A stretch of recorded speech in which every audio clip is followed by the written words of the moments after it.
Simone Biles. Love is not mathematics, and marriage is Jagbajantis.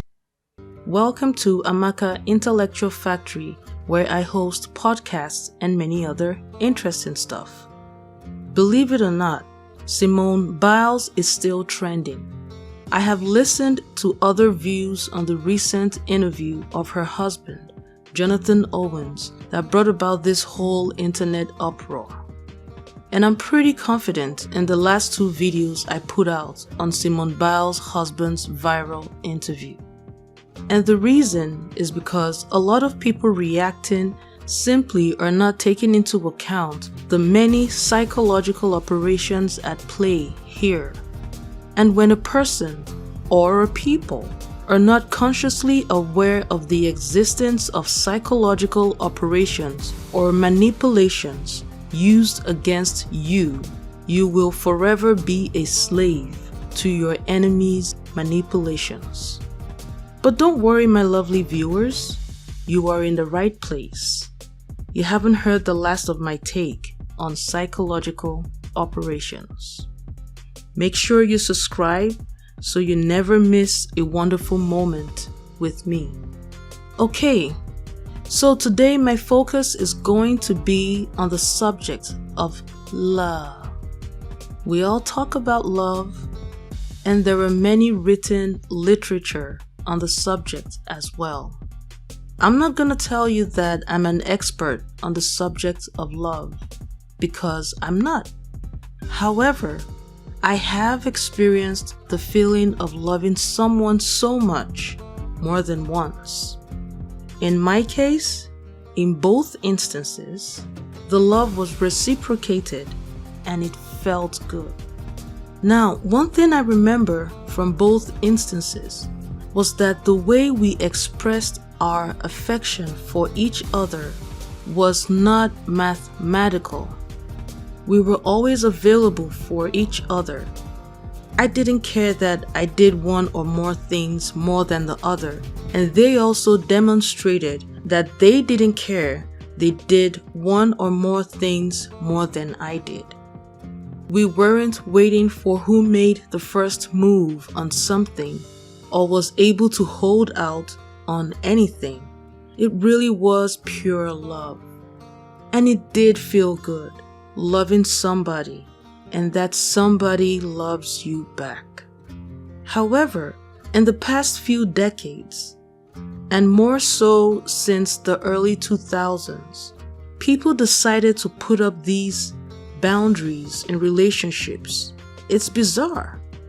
Thinking about it now, it might be that dating coaches and relationship advisors are part of what gave birth to the manosphere. I'm gonna have to ponder on that one later. Anyway, in my case, when I loved these two people, in both separate instances, I was not calculating that I would call on Monday, but not Tuesday. And if I didn't hear back from them by Wednesday, then I would call on Thursday. This might sound crazy, but when you truly love someone, and I'm not talking about arranged marriages, or marriage of convenience, or marriage of survival. I'm talking about feeling strong emotions for someone purely from within. Their ways, looks, or even company excites you. And the sex is great. Their presence just makes you happy. Whenever they're in the mood for sex, you are as well. You just want to make them happy and satisfied because their happiness is your happiness.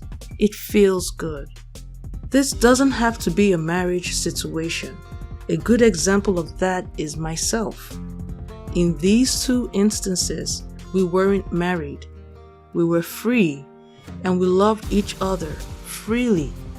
You know, America is a very adversarial society, and even the people here don't usually realize how adversarial and litigious America is until they go to a different society, usually Africa. And just because someone made the first move doesn't mean that they would always be the ones loving more. As a matter of fact, a lot of people tend to fall more in love with the person who made the first move in the relationship. For some women, it might be too tasking for them to approach another person, be them a man or a woman, and express their interest in them. For yet another group of women, they will do a lot of indirect things to communicate their affection to the person they like. I know this because it has happened to me for quite a number of times here in America, where some fine brown sugar honey or chocolate bunny keeps doing something to get my attention. A couple years back, when I was working in warehouses, this happened a lot. Yo, if your significant other or even a relative works in warehouses, you should be concerned. I saw a lot of things that I'm not quite ready to share. But back then, a lot of Black American girls liked me. I remember this particular Black American girl who was in a different department from me. I know how her department operates because I had worked there when they were short-staffed. So I know that it is not possible for orders to keep you going in circles. Her department kept you moving while my department was more stationary. It didn't take time before I noticed this girl kept going in circles, encircling me over and over again. I was flattered, I must confess, because she's a beautiful young woman. By the third or fourth time, she still was not talking to me, but still going back and forth. I stopped what I was doing, said hi, and asked her about her day. She gave me the most beautiful smile and told me it was going fine, though busy. And I said, I see that.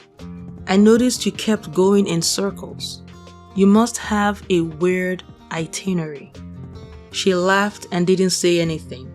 Then I asked her her name. She told me her name, and I told her my name, and it was nice finally getting to speak to her. She blushed and said, likewise. Then she said she would be seeing me around, and I said, of course. This girl was so sweet and sexy and feminine, and I could see in her eyes how much she liked me. And I'm telling you, right then and there, my affection for her went from 0 to 100 real quick. The next time we saw each other, there was mad sexual tension between us. She was still a bit shy, but this time around, more forthcoming. And as long as I showed interest in her and reciprocated her advances, it encouraged her to talk to me. Nothing came out of our little flirtations because, unfortunately, it was really a warehouse thing, and we never exchanged numbers. After not seeing her for a couple of days, I went to her supervisors and manager and asked after her. I was told she made a mistake and was let go immediately. And I was like, oh, my sweet Black American princess, I will miss you. We had only started talking to each other for a week and they let her go. This was a couple years ago, and she wasn't the only one. I have other stories from this warehouse as well. So there is no mathematics in love. Some of you might be wondering, whoa, wait a minute. Amaka is a girl's name, and she sounds very female to me. So why is she talking about liking another girl? Because I swing both ways? And no, this is not my coming out story. And if you still don't get it, I don't know what to tell you. Now, there are instances when you unfortunately encounter a psychopath. Then you must protect yourself from such people. This video is not about when you encounter psychopaths. I will make many videos about that later, and we can all have our say. This video is to encourage my viewers to be true to their hearts, even if it means pursuing someone you have an affection for. That does not include stalking, and if they don't reciprocate your advances, you know what? That's fine. Don't get hurt, and don't try to hurt them either. Back to Simone Biles and the revelation that she made the first move in her relationship. It worked for her and Jonathan Owens. So please leave Simone Biles to enjoy her unmathematical love, however long it lasts. And if music be the food of love, then let it play on. Okay, let's get back. Let's live and let live. In order to really enjoy life, you have to let go of a lot of these Western ideologies of relationships where psychological operations have created these artificial duties of each party in the relationship. Love is not mathematical. If Simone Biles and Jonathan Owens were never married, I would still hold the same view. You also have to take into account the many forces fighting against their relationship too. This does not mean I am advocating for relationship with men, because I am very aware of the shifty nature of men. You can't trust them. But there are sisters who are attracted to our brothers. Hey, I am too.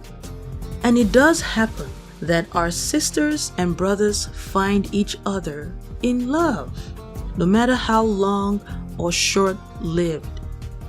Love to me is a beautiful experience we should all have, but with the right people. There is no black woman that knows and properly understands her history that would date recklessly. I don't even have to say a word.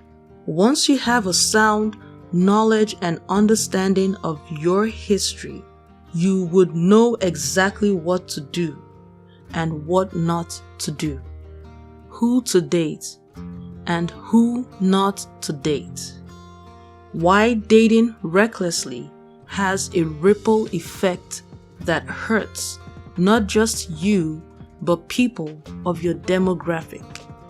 I am with Lao Tzu, the Asian philosopher, when he advised in his book, Tao Te Ching, the Book of the Way, that you should know the man, but cling to the woman. Marriage does not favor women, and that is because it was never meant to favor women. And that is why I said that marriage is Jagbajantis. That is nonsense in Nigerian Pidgin English. Stay tuned for my videos on marriage. I will be putting out a video on wives, or should I say sex slaves, or should I say zombie brides. A lot of women are in the prison of their marriages, being their husbands' sex slaves. It is a terrible thing. But look out for my videos on the Jagbajantis nature of marriages. They promise to be fun videos. Well, that's all I have to say for now. Until next time, take care of your lovely selves. And remember, life is beautiful and worth living.